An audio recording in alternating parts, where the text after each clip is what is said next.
Usually anyway, it's unusual. Alright, we going live. Right. Okay. Doing it live. We'll do it live. We don't even know what we're talking about. We're the Player 4 podcast, and we talk about our... D&D. Yeah, that's what we do now. We are now a D&D kind of podcast. Well, it's fun. Thanks. This is the Player 4 podcast. Join us each week as we talk about video games, entertainment, and pop culture, and bring in guests from the Rooster Teeth community. Player 4 has entered the game. Hello and welcome to the Player 4 podcast. I'm your host, Tristan, aka Shagrazier. I am Alex, aka Chaos Black 21. And I'm Malachi, aka Sukihiba. Joseph's not with us today because he's feeling as under the weather as the rest of us. But we're here, and we're going to talk about whatever is fun. I did want to talk about some things. I wanted to talk to you guys as players about information given to you by DMs and get your thoughts on it, and how it helps you engage with the story or the world or the mechanics. So you both are players in games that I run. And Alex is a player in a game that Joseph runs. And this kind of came to me after watching the recordings of our game sessions and seeing the differences in the way that we tend to DM, Joseph and myself, and playing with other DMs. It's been a good experience finally getting to be a player in other people's games again, because it's not just about the ability to play, it's also like getting to experience other people's styles and helping that develop your own, seeing, oh wow, I really like the way they did this, maybe I should do it a little bit more like that because, I don't love the way I'm doing it. For example, on that, I have a Saturday game where the guy runs everything very one-shot style, but the benefit of this is that he's very focused on giving each person their time to talk. And so he just goes down the line. What are you doing? And he gives you like 2 minutes to interact and talk about it. Then he just cuts it off and goes to the next person. Meanwhile, I can get a little hung up because I get interested in the story and seeing what's going on. I love the role play, so sometimes things tend to balloon, and I don't switch to the next person as soon as I should have. So I was giving this advice to Derek when he was running his Sunday game. Stories from the Unbound Stories of the Unbound Shores. Goodness, sorry, Sodus. Last weekend, because he has. Currently, the party is split into two in that game, so I was, when he asked for some advice, I said the best advice I can give about this is just ask for a direct action, and once the results of that direct action have been described, go to the next person.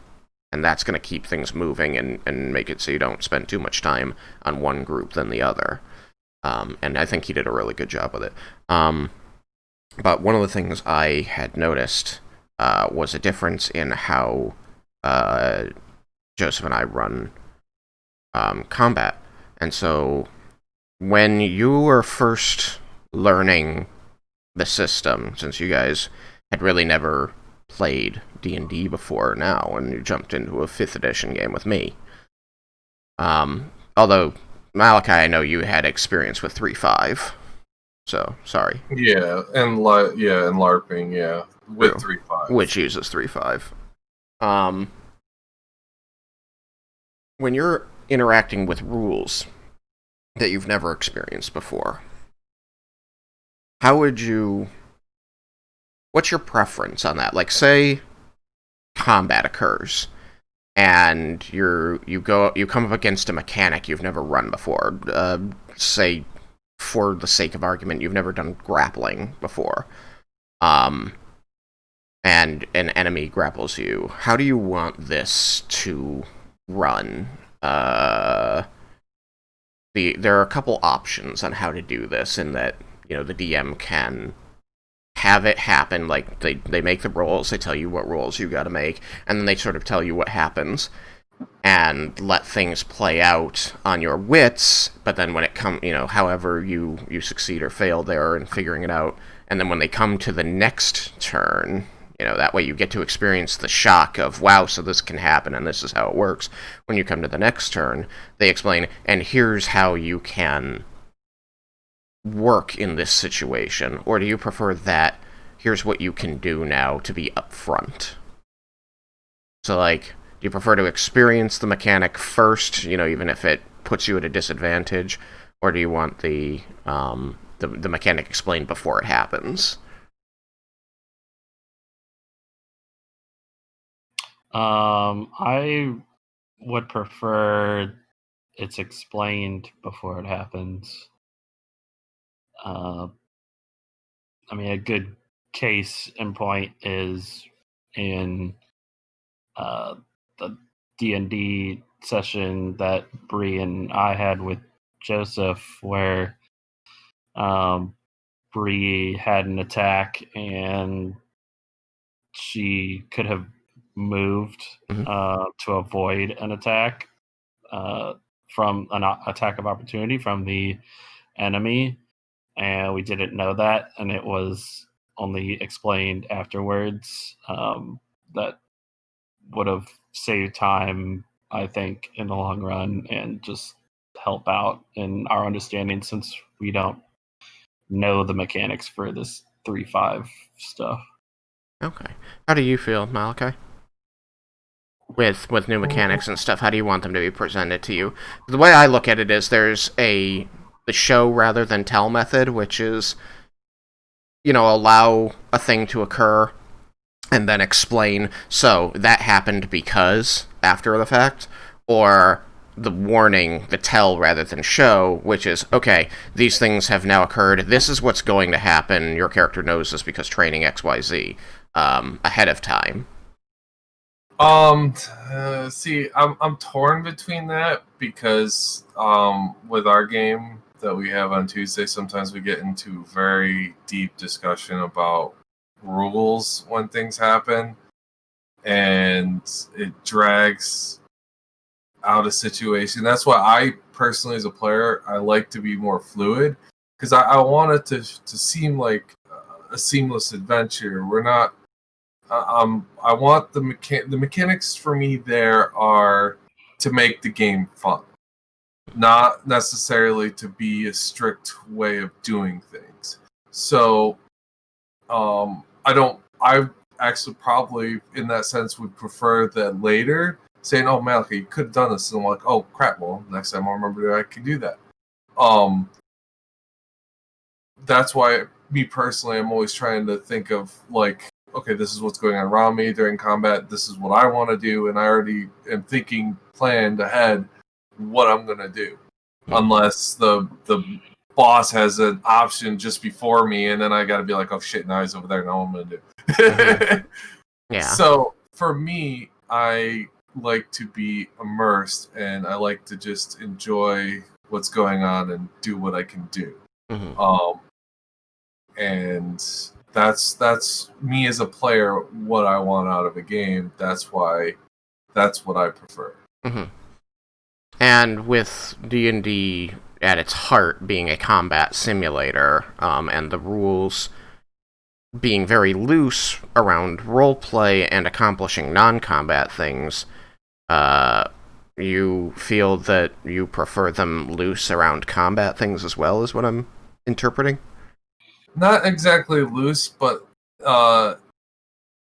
is more like you see what's going on as DM, and if you see something's like, I want to say just that as a player I should know how I should run my combat. That's why we had discussion before. It's like, know your character, know what you can do. If you are experiencing a new mechanic, in that sense, I really am not. That's my feeling with what I said before. Is knowing what my character can do is everything that can happen, because things are going to happen that are out of your control. Things are going to happen that are going to be something you might not know how to deal with, and that's part of like I like roleplay aspect in the combat. Right. Also, Well, I would kind of counter a part of that myself as a DM. I very much like players to know what their characters can do, know what they can do, and understand as many of the mechanics ahead of time as possible. I always encourage people, like, the best thing you can do coming to the table as a player is know your character, know what your spells are, know what your abilities are, and know how to roll them. But nobody can remember everything, and some people forget the things that they do know in the moment that they need them. Like, I do that all the time when I'm trying to think of somebody's name or a word. Like, things just go out of your head. And so sometimes you're in the heat of combat and you just, in this system, and you just forget that there's a thing you can do. I think that it's totally within reason for myself, for the DM to say, by the way, it's your turn. You can do what you want, but here's a thing you can do. Just remember there's a mechanic for this, and here's how that works. Especially, like, I try to wait until people have declared their actions, and if I look at it and say, it looks to me like they chose to do it this way, but that might be because they didn't know they could do it this other way. I'm going to say, did you, by the way, you know that you can do it this way, right? Okay. You can choose not to do it the more, what might look to me as more optimal, but I always like to make sure that my players know what they can do. Yeah, I guess it all really, in my honest opinion, boils down to how each person wants to play the game. Yeah, that's true. That's why I call them... I'm not saying there's a right way or a wrong way. Neither of these, even in Joseph's way, are necessarily wrong. I consider one being show rather than tell, and the other one being tell rather than show. Well, this is what we're doing right now. We're discussing different styles to how it's what makes it enjoyable. Yeah. I personally prefer the tell over show, just because in a lot of cases your encounter is mechanically, meaning numerically, mathematically balanced around the people going into it knowing what they can do. And the other thing is that even as level 1 adventurers, the player characters in a D&D style system are experienced fighters already. Like, a standard NPC around you at first level is going to have 10s in all their stats, because that's human average, or humanoid average. But as a player character, you start at level 1 with 16s, 14s, 12s. You're already better physically than the average Joe Baker. So you already have some training, and you already have some understanding of how combat, how to survive in a combat situation. And so, stopping and saying, by the way, you're making a ranged attack next to a melee enemy, which means in 5th edition you're at disadvantage, or in 4th edition or 3.5 edition, you'll receive an attack of opportunity because the guy who's melee can hit you while you're making that ranged attack. That's something, that I personally, as a tell rather than show person, would be like, by the way, your character knows this because they're an experienced, trained person. Okay. I think a healthy mix is good. Like, to a point, because like there was some times where like I wanted to do something fancy to kind of like do something nifty in the fight, and you're like, well, you could do this, and I'm like, well, yeah, I know, but I want to wait. I'm trying to, hold on. So I think I'm just in there, like, especially in the fight that you're referring to, I was very worried about overbalancing. Like, this was supposed to be a tough boss fight, so I was worried that if people were not maximizing their turn efficiency, that it could kill the party. Yeah, I get you with that. I think it's also just the sense that maybe, like, it should never be frowned upon if someone doesn't know something and ask, hey, I want to know this. I think that is completely acceptable, and you should always do that. You shouldn't not ask if you're unsure. And, but, yeah. For me personally, prefer the probably show over tell, but I do see the benefits and the importance of knowing a mechanic as it's happening, because it could mean your life as a character. Yeah. And as I said, one isn't necessarily better than the other. There can be, excitement and learn through doing with the show over tell. Go in, make your attack, get hit with the opportunity attack, and then on the next round, so the DM says, so, you shot last round and got punched, and that's because of this mechanic. So now you know that if you want to not get hit, don't shoot while adjacent to things, and then segue that into 3-5 has a 5-foot step. You can move 5 feet away from a target before attacking it, if you please. Yeah. Mm-hmm. Well, that is my preference in that scenario, in those gameplay wise.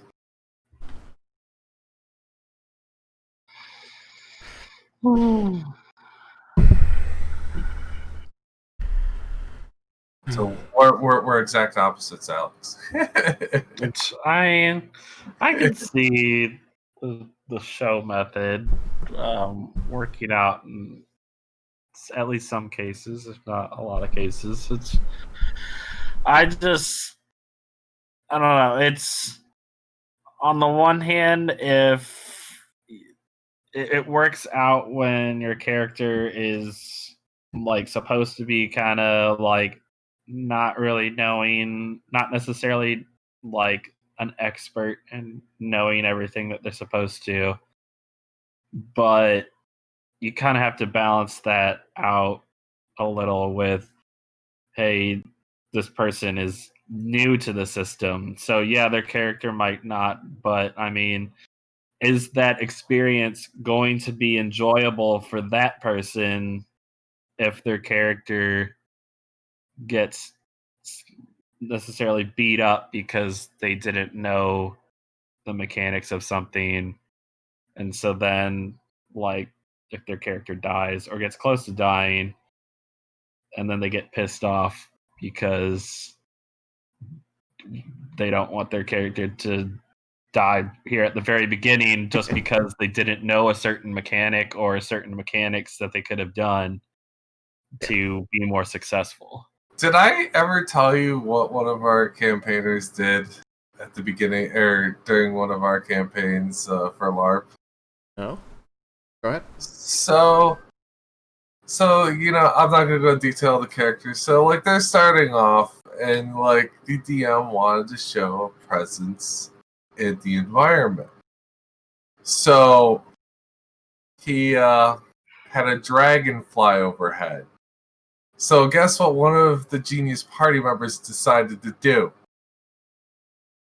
What? It's a dragon. I'm gonna shoot it with a bow. Oh gosh.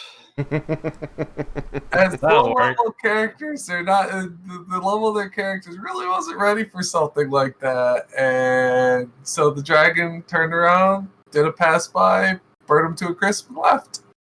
I mean, I think that's probably about as good as that situation could go. And he was a little upset that happened right at the start of the weekend. Maybe a little bit of wisdom there. If you the game was called Dungeons and Dragons. Dragons are part of the game. They are almost universally powerful, like, endgame enemies. There are, like, smaller dragons you can fight. If it's flying around and it's pretty big, odds are and you're not, above level 10, it can probably kill you in one hit. Yep. So that was just something amusing when you pointed out dying in the beginning of an adventure. Yeah. Out of curiosity, your LARPs are what? I know that they generally use the 3-5 system. What level do they start at on the weekend? Oh, we do low. They're only like 4s and 5s. Okay, but not 1. Yeah, not 1. Okay. They're not 1, but we're low. Yeah. 1 in 3-5 is a very, very, very tough level.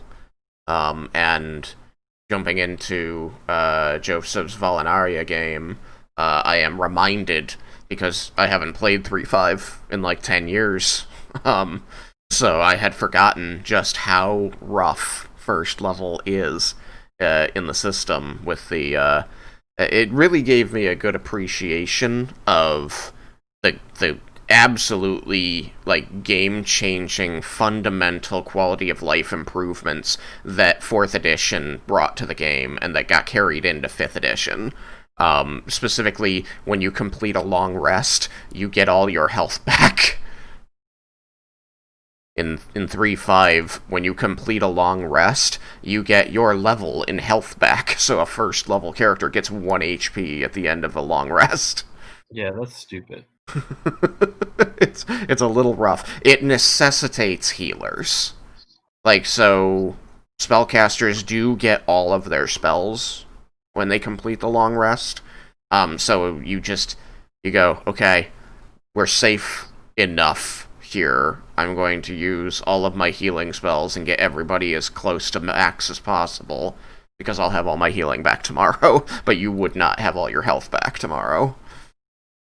Yeah, but I'm not much of a fan of the spell casting, and yeah, but somebody is already.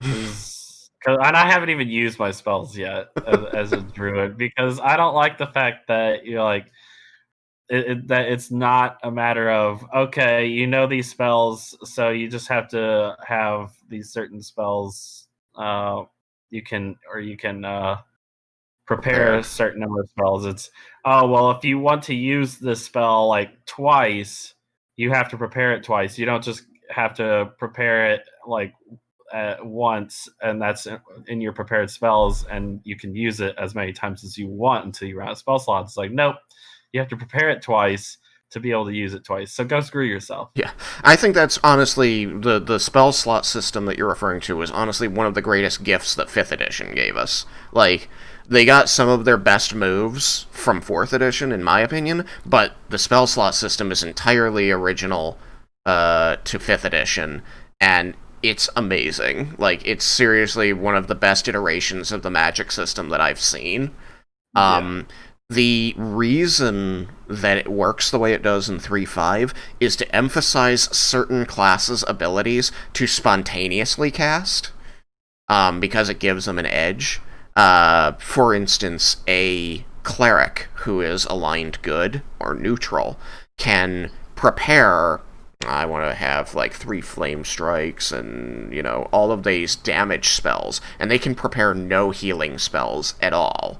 And then the moment they're like, oh crud, I need a healing spell, somebody needs to be healed, they can spontaneously swap out a prepared spell for a healing spell of the same level or lower.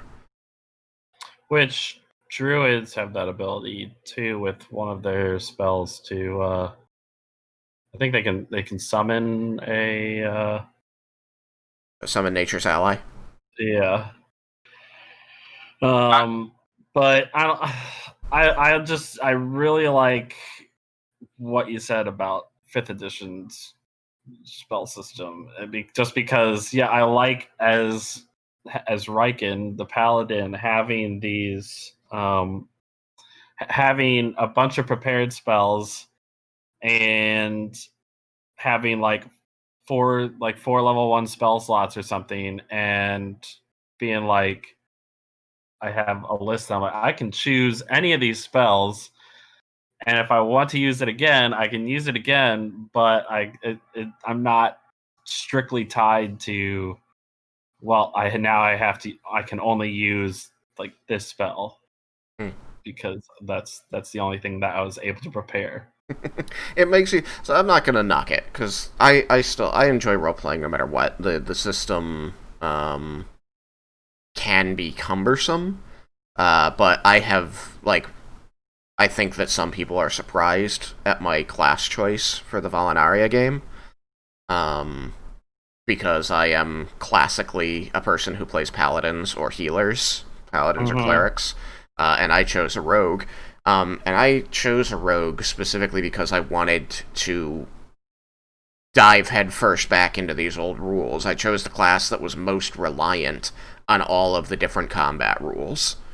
You know, needing to know, you know, shooting into melee, needing to know flanking, because I wanted to just go back to all of these rules that have been, slowly either simplified or stripped away from the later games. I think that while, like, the sharpest double-edged sword for me in 5th edition is the fact that they wanted to remove the necessity for a grid. And I call this a double-edged sword because the decision came from a very good place. They wanted to lower the cost of entry to play the game, because so many people are like, well, I want to play D&D, but, I got to be able to either have an online grid, or if I want to play it at a table, I need to create a grid, I need to buy maps, I need to buy minis, or use candy. We used to use, like, Skittles and D6s and stuff when we didn't have minis to put around on this grid to play with. So they wanted to remove that cost of entry. They wanted to say, look, the game is all about your imagination. Play theater of the mind. You can run combat without a grid. So they removed all of these, like, certain distances and stuff, flanking rules. But I call this a double-edged sword because without those rules, when you get to higher levels, I find that even with their wishful thinking of theater of the mind combat without a grid, you just can't accomplish it. It's too complex, too complicated. There's too many moving pieces. Once people hit 6th level, they're not fighting 1 or 2 or 3 enemies anymore. They're fighting, 5 or 6 enemies at a time. And now you've got 12 people moving around, and you need to remember, okay, this guy went 20 feet that way. There was a wagon there that now I think they can hide behind. You need a map. You need some way of marking out how things are happening. You can't avoid it. But then you run into the next problem. So you cave, you get a map, you put a grid down, now you can keep track of where everyone is. But now the grid is less rewarding because there isn't any movement-based strategy to the game. Whereas, say, 4th edition, for example, had an entire section on forced movement, because an entire subset of the mechanics of combat were based around putting your allies and your enemies in specific configurations to capitalize on certain combat advantages. Being able to hit an enemy with an attack and then move them a number of squares so that they were now adjacent to one of your allies who could punch them. That was an important mechanic. Or being able to shove somebody off the edge of a high thing, all of that mattered. And those mechanics, to some degree, still exist, but not in the same rewarding way that they existed in 3.5 and 4th edition. And so that's why I call it a double-edged sword. Like, it was good in that it helped remove the cost of entry, but I find it to be bad in that it makes combat from a strategic movement standpoint less interesting and far less rewarding. There's almost no reason in 5th edition combat for the two characters to not just stand next to each other and beat on each other until one of them stops moving. Well, yeah. There's some mechanics like Sentinel is like a good thing to use for strategy on where to place people. Yep. That I hopefully would like to use more. It's one of my favorite feats. Yeah. I mean, the problem is that most of our group is range / spellcasting, so they're all like back there, and then Riken really only has Yukikaze. So unless Yukikaze is like going with him to go up there, and because of Yukikaze he gets the chance to use Sentinel, it's almost doesn't end up working. Well, but don't forget that one of the 3 main things that Sentinel does is if they try to move away from you and you get an opportunity attack and you hit, they can't move, which is super useful when you are the melee character and you're trying to protect a bunch of ranged squishies. Yeah, but most of the time, once Riken goes up to something, they just focus on him then. I mean, That's what you want. You're a tank. But if they don't, like, imagine you get into a fight where there's a bunch of enemies. Like, your last combat was against a single monstrous enemy. And so it didn't have other people around to need to focus. It saw that you were right in front of it and it wanted to just eat you. But that's not always going to be the case, especially since you're going into an area where there's probably going to be lots of smaller enemies taking things down as groups. I think you'll find Sentinels more useful in the next leg of your journey. Spoiler alert. Oh, yeah. Oh. Yeah, we got those mind flayers coming. Oh, yeah. No, do you want to know what? Just frick brain suckers, okay? Say frick brain suckers. Malachi, it's okay. We have dark vision. We can see them coming. You want to know what? It still doesn't stop them from not being there, okay? You also have a paladin who has certain spells that work against them. Well, that's good, but you know... He's only bringing one of them, though, so good luck.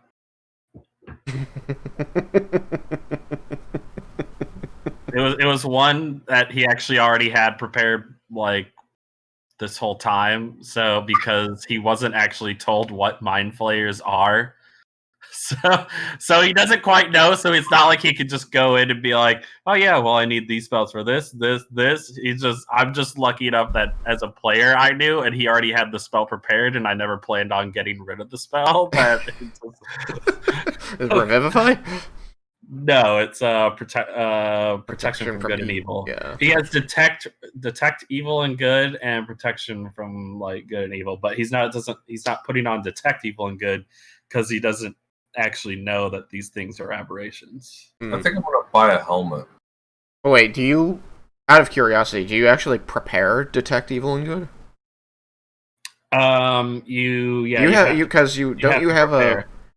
As a paladin, don't you have the ability, sense, a divine sense? Divine sense, I believe, is not against aberrations. I know at the very least it's undead and fiends.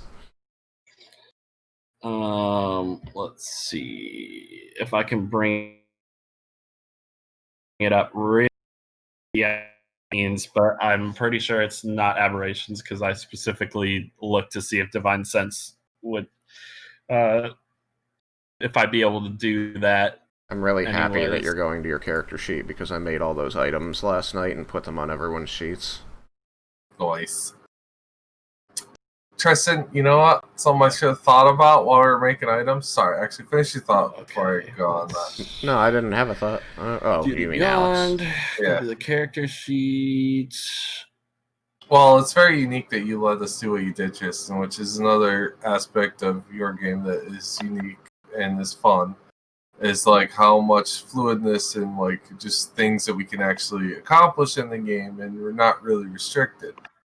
And I just thought of something that I could have created, that I should have created, was an anti-brain sucking helmet. God damn it! Why did I think of that? Yeah, divine sense. We call it the brain bucket. Divine sense is only the celestial, fiend, and undead. Okay. I don't want it to be called the brain bucket because it's like it sounds like it's a bucket of brain for the enemy. But Alex, check your equipment tab.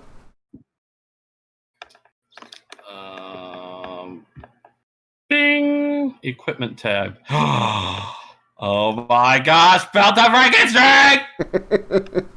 It has its name! And just for my humor, click on the armor, turn the armor of Gord on and check your strength score. Okay.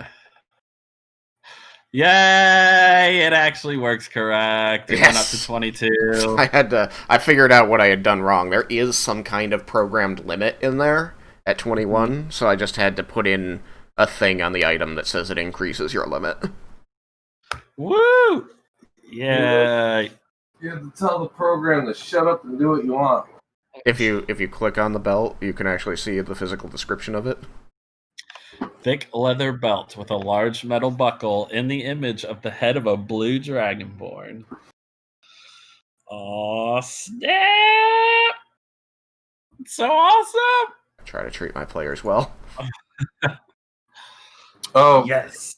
I think I might add flavor for you, Tristan, that you might like. I got some plans. I like it. Well, let's definitely talk. Oh, no, it's not talking. It's just going to be something I'm doing to show to you and everyone later. Okay. Well, then I'm excited to see it play out. Well, yeah, you'll, oh, it's nothing real major, but I hope you like it. I want to do it because I think it'd be fun, and I also need to finish my bust. I'm excited about any time a person is getting into their character and having fun with the roleplay and telling a new story. And I think I have decided to settle with Hiryu. Yo is a nice sounding word, I think. Yeah, I like that one a lot too. I think that is going to be the name of the sword. The other one was very long. It was, like, not bad sounding, but it was just very long, and I was glad that I found one that was significantly shorter and easier to say. Yeah, I felt that's why I asked you that question, because it's like, I was like, you know, it's going to be cool, but a little less. Less is better. Go to Yukikaze's sheet. Check Did your actions. Ready. Let's see. This is the everybody gets to see all the work I did last night episode.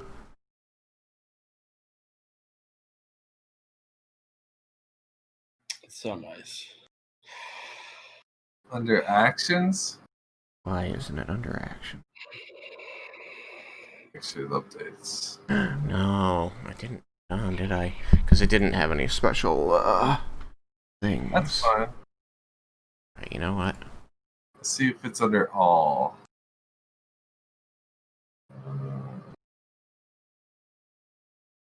Okay, hit refresh. Alright, refresh. I'm just like, no, I created it. I did stuff. I was cool. I see the weapon on the list now.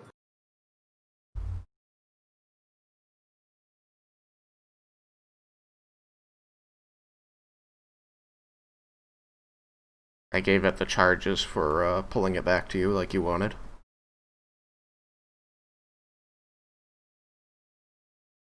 Oh, wait, actually, yeah. I was also trying to think of, I was thinking of a unique way. Well, it's going to be attuned, right? So that way it knows its target to come back to. Mm-hmm. Yeah, it's attuned. Yes. Okay. Yeah. I was actually gonna think of a phrase, or like, because I wanted the name short also, because I wanted to be like, I have a word to say real quick to have it returned to me. Like, gotcha. You know, Kai! And have it come back or something like that. Oh. Going Bleach on me. Maybe. Mm-hmm. I didn't think about that. Let's see what's going on here. Alright, but I mean, yeah, so I guess, so it's not us looking at things that are not being shown to the audience. The party in Everybody Loves Raiken, when they completed the dungeon a year ago, or, 6 months ago, a little more than 6 months ago, they left with a bunch of pouches of residuum, which was a magic item introduced, I think, in a pretty early edition of D&D, but I didn't learn about it until 4th edition, which is just concentrated magic. It's just the physical form of raw magic. And it was used in 4th edition to create magic items, which is an ability that you lack, for the most part, in 5th edition. There's no magic item exchange or marketplace, you don't know the prices on these things because it doesn't exist. 5th edition's low magic. But this was a storyline I wanted to explore of how could the party be involved in really changing the world. And this is like one of the steps along that path was they discovered this residuum and then found out that, man, this stuff is powerful. We can create powerful magic items with it. And so they did. So they spent the last session customizing magic items and creating them, and they were exorbitantly expensive affairs, but they had managed to recover enough residuum to cover everything that they wanted to do, and then some. So they're still learning the extent of what they can do with this power, limited though it is in supply. So this Belt of Riken Strength and the Sword Hideo are magic items they created. They told me what they wanted, and I utilized the previous editions, which had magic item exchanges, to determine what the value of these items should be, and deduct that from their residuum. And I think that it's given the players both a chance to increase their power significantly, which I think is fair, now that they're all 12th level heading toward 13th, and give them more investment in the development of their characters in the world. At least that's what I'm hoping. Mm-hmm. I also had to discuss some rules with you about the whole weapon thing, because you know how you've seen in shows like people throw katanas almost like a javelin? I haven't, but okay. Like short distance, like yeah. I'll have to find one that example. Yeah, you'll have to find one. I can tell you from a real-world standpoint that's not super effective. The katana isn't made for thrusting. Well, for throwing. Well, yeah, but throwing, it's going to contact... Throwing it the way you just described is it's going to contact the target in the same way as thrusting. And because of the curve of the blade, it doesn't tend to handle the stresses of thrusting well. The katana's a slashing weapon. Yeah. So if you were to thrust it at an unarmored person and you don't hit any bones, you're probably fine. If you thrust it at an armored person, I mean, well armored, Western fantasy plate armor, you're going to break the sword. in real life. Well, I'm just talking for the senses, like, because I know you were talking about stipulations of, like, you can't drop the sword, didn't be able to call it back later, like, there was... yeah, we still need to talk about it, because when I was creating it last night, I wrote some description on there that I wasn't sure about, so you and I do need to connect on that. Currently, you can summon it back to you if it's ever not in your hand, from wherever it is, with the charges, but I did give it the Dwarven Thrower attribute that if you make a thrown attack with it, it comes back to you by just flying through the air like a boomerang. Oh boy. Alright. Yeah, that's our D&D game. It's a lot of fun. And I enjoy it quite a bit. And we've been at this for 45 minutes. Do you want to go more? Or? I only have one thing I wanted to say more. One of my favorite parts of yesterday, since it was pretty much just a shopping episode, was honestly the beginning, when Leah described her friends all dressing like her and trying to confuse Riken, and it worked absolutely perfectly. He was completely befuddled when he was surrounded by these small girls that all looked like copies of his daughter. That was just mean. And she got a tattoo. And she stole a book from him and read it and put it back. Yep.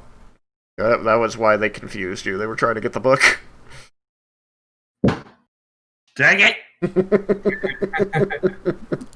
That was one of my favorite parts, but it was also one of the only really role play parts of yesterday's session.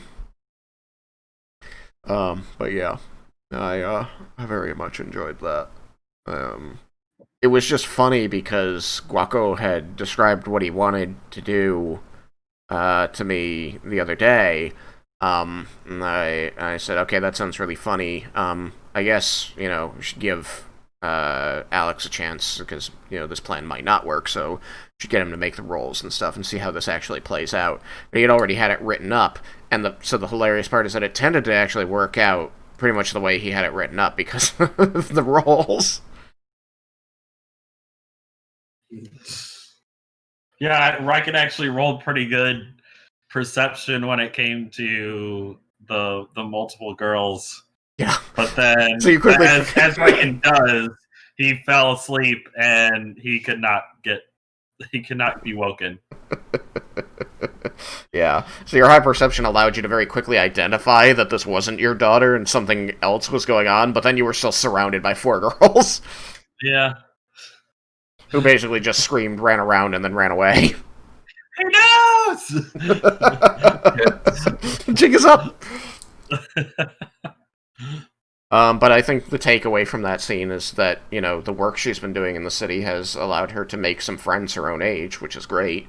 And now she's going into her rebellious gothic phase, so good luck, Dad. Yay! Riken's not prepared. Was he ever? No, but, it was at least somewhat easy when it was just nice, sweet little Leah. Now it's rebellious Leah that is getting tattoos and defying him.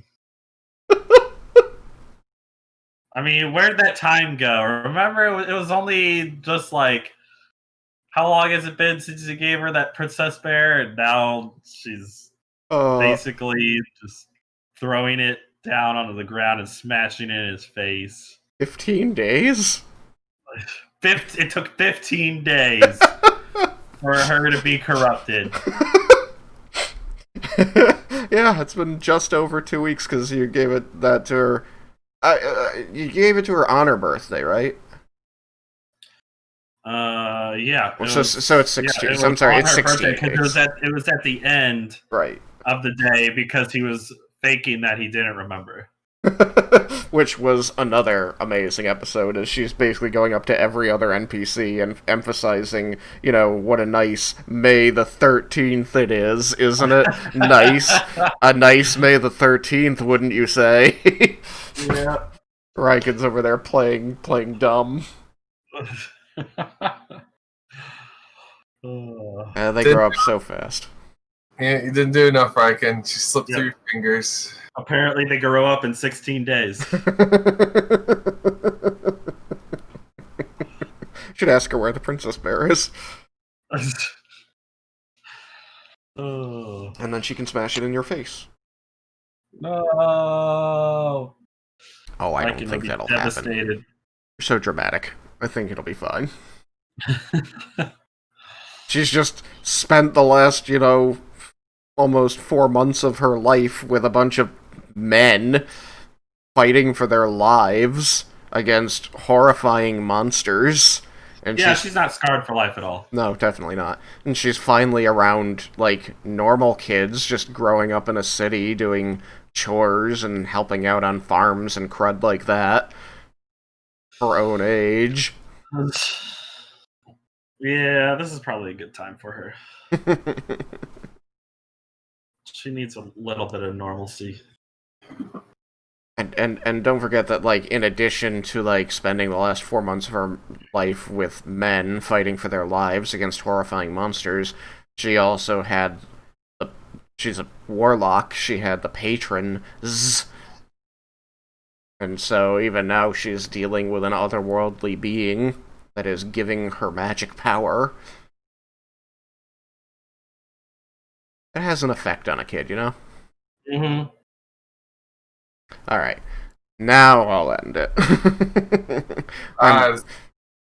Time to get the flip out of here. Let's flip out. I'm gonna flip out. Get food. I need food in my gut. I'm gonna go turn on Halo and play Halo with Alex. Well, shoot each other up, have fun, or shoot up all the PvEs out there. We only shoot each other up sometimes, sometimes by accident. Sometimes by accident. Sometimes one of us happens to walk in front of the other while they have a shotgun. That was unfortunate. Right. I'm just like, I'm dead. You walked in front of me. Oh, that's why I'm dead. All right. Good night, everybody. Hashtag goodbye. Good night. Goodbye. All right, guys. I'm gonna bolt.